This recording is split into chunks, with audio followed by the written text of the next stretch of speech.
Hi all. మీరు చాలా stress తోటి, యాంగ్జైటీ తోటి, ఫియర్ తోటి, ఓవర్ థింకింగ్ తోటి ఉన్నారా? జస్ట్ ఒక 2 minutes ఆగండి. మీ ఫియర్, స్ట్రెస్, యాంగ్జైటీ అన్ని క్లియర్ చేసే ఒక ప్రొసీజర్ చెప్తాను. అది నథింగ్ బట్ దీన్ని థాట్ డంపింగ్ అంటారనమాట. థాట్ డంపింగ్ అంటే మనకు వచ్చే థాట్స్ ని మనం డంప్ చేసి పక్కకి పడేస్తున్నట్టు. ఎందుకంటే మనం రోజు మార్నింగ్ మన బాడీలో ఉన్న వేస్ట్ ని మొత్తం క్లియర్ చేసుకుంటున్నాం. అట్లాగే ఇంట్లో ఉన్న వేస్ట్ ని కూడా క్లియర్ చేస్తున్నాం. అలాగే సెల్ ఫోన్స్ కూడా ఏమవుతాయి, నెంబర్ ఆఫ్ బ్రౌజర్స్ ఓపెన్ ఉన్నప్పుడు సెల్ ఫోన్ ఆటోమేటిక్ గా స్ట్రక్ అయిపోతుంది. అది ఇంకా వర్క్ చేయడానికి ఇష్టపడదు. మన బ్రెయిన్ కూడా సేమ్ అలాగే ఉంటుంది అనమాట.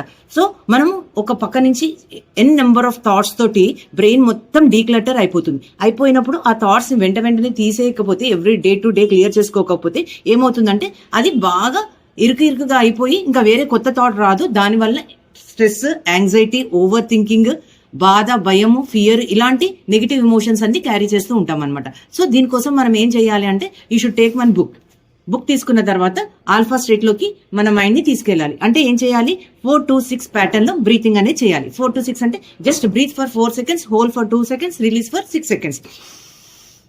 Hold, release.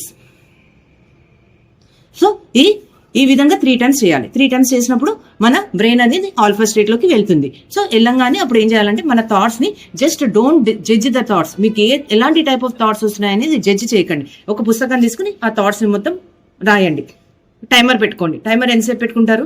First starting with 1 minute, తర్వాత 2 minutes, 3 minutes అలా పెంచుకోవచ్చు.